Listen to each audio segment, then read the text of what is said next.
What's up, you Hoops Nation? We're back here with the Final Four preview show. I'm here with Borin, Ngov, our new Scottsdale league coordinator.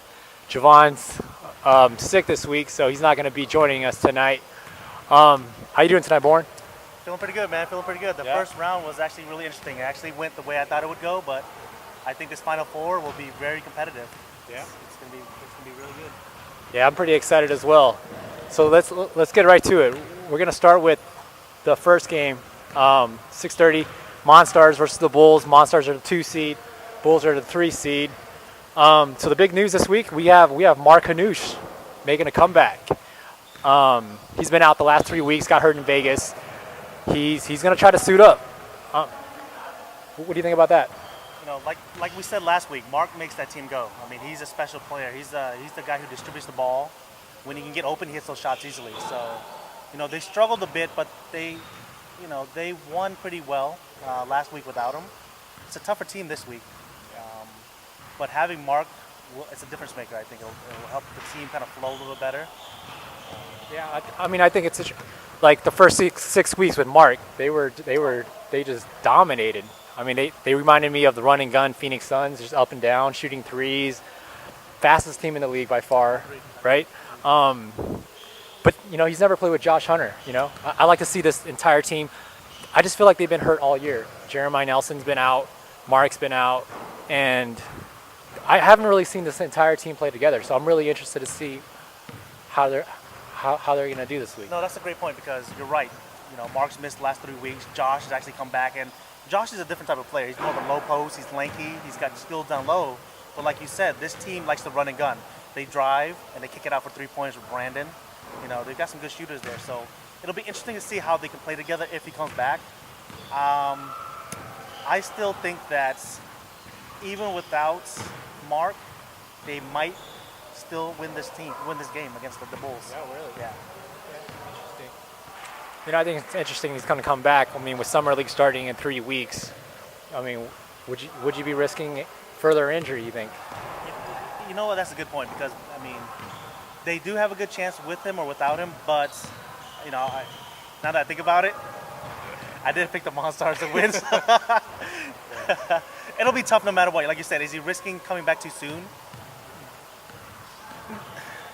I still think you take that chance because, I mean, he's still young. He's still got fresh legs. I mean, he can still make a big difference for the team as far as helping penetrate. He doesn't have to carry the ball, doesn't have to shoot a lot, but if he can just kind of penetrate and dish the ball out to Brandon, the shooters, they'll still be more competitive with him than without. So, I mean, yeah, I think he's making the right decision. Anytime you're in the Final Four, you come this far, you got a chance, you know, to win it all. yeah, I agree. So yeah, about the Monstars, Quentin Lawrence hasn't shown up the last 2 weeks. Are they the same team without Quentin, you think, or you think they're still pretty dangerous? And so that's the thing with Q. He's a great player. He's a big guy, but you know what? It actually opens the floor up for Kenny a little more. You've seen how Kenny the last 3 weeks without Q just kind of take over the game a little bit, just getting easy points, easy buckets. The ball flows a little bit better without Q a little bit. But having a talent like Q not be there is pretty. It's a big hit. But I don't think it's that substantial because you've got the Kennys, you got Franny, you got Tyler. So they still got enough depth. And I talked about this last week. They've got good depth. That missing a great player like that will kind of hurt them, but not as much as other teams do. So what's your prediction for this game? Man, that's tough. Last week I actually predicted the Monstars would win. I actually thought the Monstars could take it all the way. Like I said, they're deep, 5, 6, 7 players deep. You know, even with Mark, I still see them struggling with their size of the Monstars because they're, like you said, they're run and gun kind of team. The only big player they got is Josh, and he's kind of a stretch forward. He's a little lankier. So I definitely see the Monstars pulling it out. It'll be close the last couple minutes, but I think the Monstars will pull it out by 6, 7 points. Well, 2 weeks ago, the Monstars destroyed the Bulls.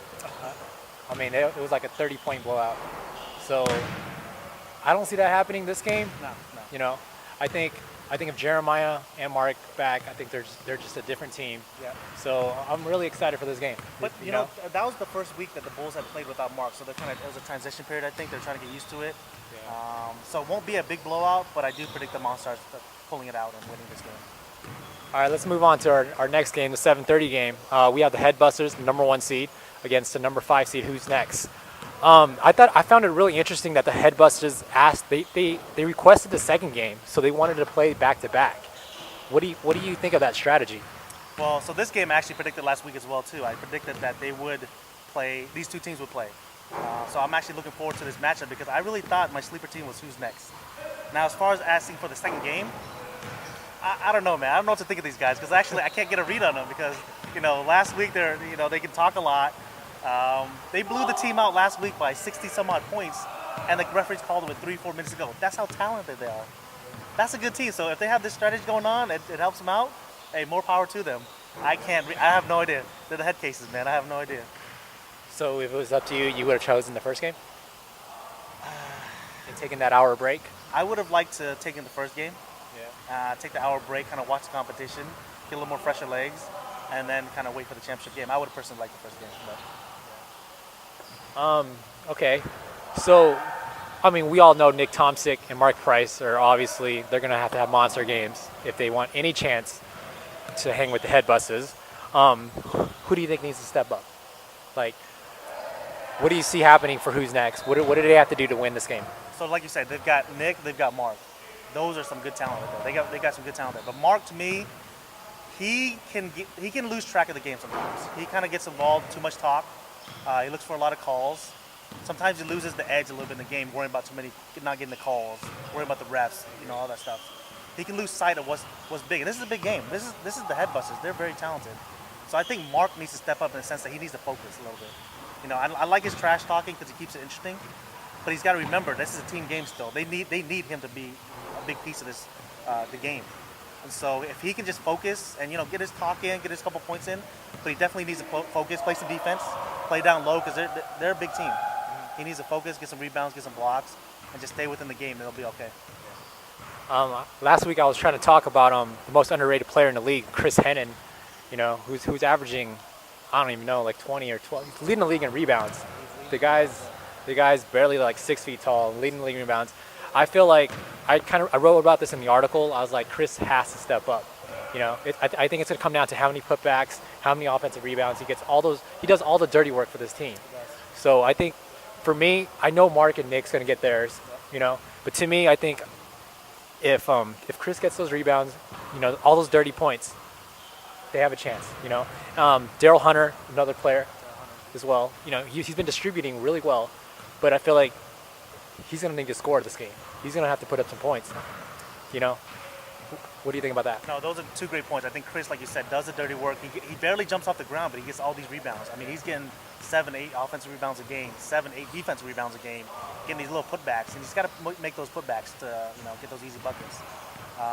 But he's always going to get that. I think they're always going to rely on him to get that 16, 20 points, 20 rebounds. I still think Mark's the bigger piece.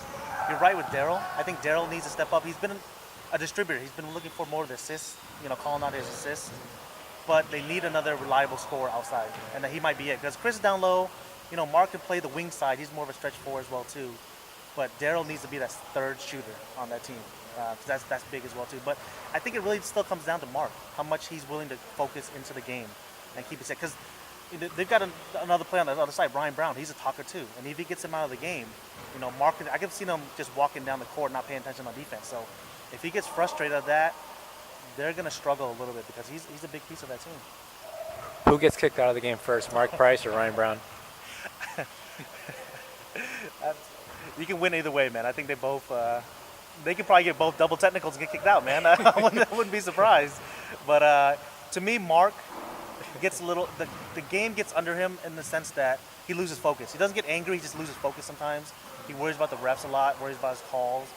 With Ryan Brown, when he gets mad, he actually focuses a lot, gets down low, plays a little harder. So I think with Mark, he just needs to focus more. I can see Mark definitely losing his cool a little bit more than Ryan. So, final thoughts. Who do you got? See, this is the 4 teams I actually thought would go in the Final Four. I actually predicted these 4 teams. The sleeper team we all had was who's next, just because of Mark and Nick. That was a sexy pick. Like, oh, you know what? They're up and coming. We want them to win. But they're going against the number 1 team. This is the number 1 team for a reason. They've been consistent. Archie's been solid. Chris, Jesse, Joe, they've all been solid. So, are you going to go on a limb and say who's next is going to beat the Headbusters? I'd like to, because it'd make me look smart. But at the end of the day, I think the Headbusters will actually pull it out, though. Yeah, I think they're going to pull it out, but I mean, there's no doubt. I think Nick's going to be the best player on the floor. You know, anytime you have a guy that can put up 50 on any given night, I think you have a chance. Look, I saw Nick, like, I looked down on the score sheet, he has 36 points. I'm like, how the hell did he get those many points? He's just so quick, gets his shot off anytime he wants. But he has to try to get the flow of the game in. I think he has to incorporate Mark a little bit. Like I said, Daryl's got to incorporate a little more, give some low passes to Chris. If he involves them, it'll be a really good game, really close. I don't think it's going to be a blowout. But I think Headbusters is too big. If they get Kyle Speed back, who's a great shooter, little point guard, he could probably stay with Nick a little bit. I just think the Headbusters are just too talented. If they keep their head on straight, they play hard. Ryan Brown just gets those rebounds, those blocks, and then Archie hits those threes. Chris keeps penetrating. Jesse hits those threes. That's a tough team to beat, man. That's a tough team to beat. I agree. So let's move on. Like, let's talk about some MVP candidates this year. You know. We got Kenny from the Monstars, triple double, Mr. 53 points. We got Nick Tomsic, of course. You know. I think he's the best player. I think he's the best player. Yeah. I mean, he didn't come in until week 5. So, you know, so it's tough. But he showed his stuff, man. He's talented. Yeah. He's Michael Purdy turned around the Headbusters. Made him a game changer. He just made him a different team. You know what I mean? It made me want to watch. Yeah. Every time there's a fast break, I want to see if he windmills it. If he lays it up, I actually take 2 points away. Yeah. I don't even give him the points. I need to see dunks from him, not layups. So no, Purdy is a game changer for that team just because he just leaks out and just dunks over people. People just intimidated to go inside, and when he has the ball, they don't know what to do. They just back off, and actually they just want to probably watch him dunk as well too. Yeah. But like you said, Nick's to me, I think he's the best player. MVP, he's only played 3-4 weeks, about 4 or 5 weeks, give or take. He's probably the best player on there. MVP wise, I'm gonna give it to Kenny. But let's not forget, Nick turned around a team that was pretty much rock bottom. I mean, who's next was? I mean, they were like 0-5, I think, before he showed up. Maybe 0-4. Mark as well too. Mark had a big hand in there as well too. I mean, not individually. We can't forget about the first 6 weeks. I mean, I think Mark Hanoush from the Bulls, they were started at 6-0, and now since he's went down with the injury, they haven't been the same team. You know, it's like Steve Nash when the Suns lose Steve Nash. But that's the same point with Nick. He didn't show up in the first half, but he's great in the second half. Yeah. Mark was great the first half, and unfortunately he's not there in the second half. So I put them there as great players, but they're not my MVPs. Like I said, Kenny's been there. You know, one of the more underrated MVPs out there is Brandon Walker. Yep. Yeah, he showed up every game. He's been there every game. He's consistent. Shooter, 5 3-pointers. It's guaranteed 5 3-pointers. If he's an underdog MVP, I would put him in there as well too. Just because he showed up for the 8 weeks, even the playoff games, he's shooting lights out, rebounding. You know, he gets crazy rebounds too. I mean, he gets rebounds. He takes the ball up court, dishes it off, and then gets back for a 3-pointer. So he's an underrated MVP candidate to me, in my eyes. Last question: Who's gonna win it all? Man, you know what? Last week I did say who's next, just to be crazy, just to be out there. But when I'm looking at it on the sheet, the Headbusters got too much talent. Yeah. I mean, I look at from 1 through 8. Yeah. You know, the top 5 can compete with any other top 5. You know, who's next got a good solid 4. You know, Chris is good and Mark's good. I just think Headbusters is just too talented, too big. They've got Archie who's big, Chris is big. They're gonna play against the Monstars. I just don't think the Monstars have it in them yet. I just think there's something missing with them. So I'm gonna go Headbusters. You know, easy pick, number 1 seed, right? But I'm gonna definitely take Headbusters for the win championship. I think I'm gonna go Monstars, just because, you know what, I don't have to worry about anybody getting kicked out of the game.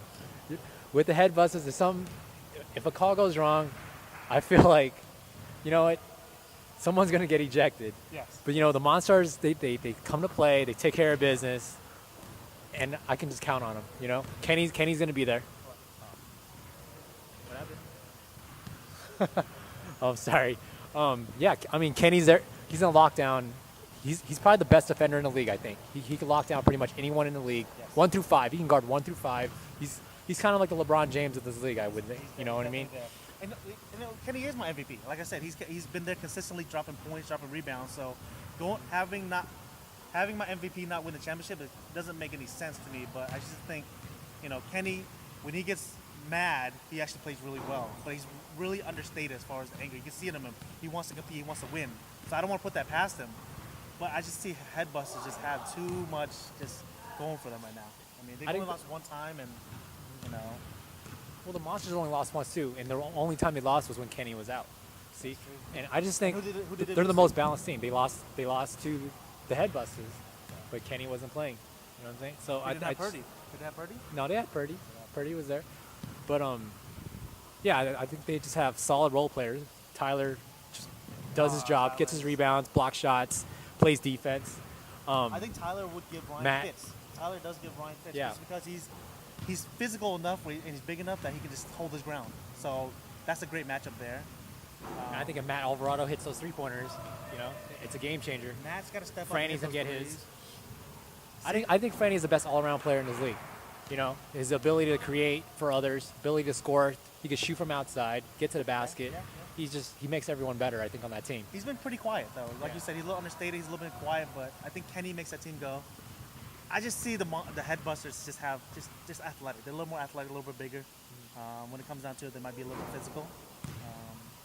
Other than Kenny and Tyler, but they got Ryan, Archie, Chris, Jesse. I think there's a little more physical. And if you told me Monstars is going to win it, I'd say yeah. I don't disagree with that. I'd give a slight edge to the Headbusters right now. That's all. Well, we're gonna wrap it up here, guys. We just want to thank everybody for playing this season. This will always go down as one of my favorite seasons for Ultimate Hoops. It's the season that started it all. Yeah. My goal is to make Ultimate Hoops the best rec league in Arizona. Yeah. And, a few years from now, we're always going to look back at spring, Tempe. This is what started it all. Yeah. So this will always be one of my favorite seasons, and I'm never going to forget it. And I want to thank you guys for all playing, and make sure you guys come back for summer season. In case you guys were wondering what shirts we're wearing, these are the new championship T-shirts that we'll be giving out to the champions. So good luck Tuesday night. We'll see everybody here. Any final thoughts, Borin? Don't let me down, Headbusters. This is all. Don't let me down. All right, we'll see everybody back here Tuesday. Thank you.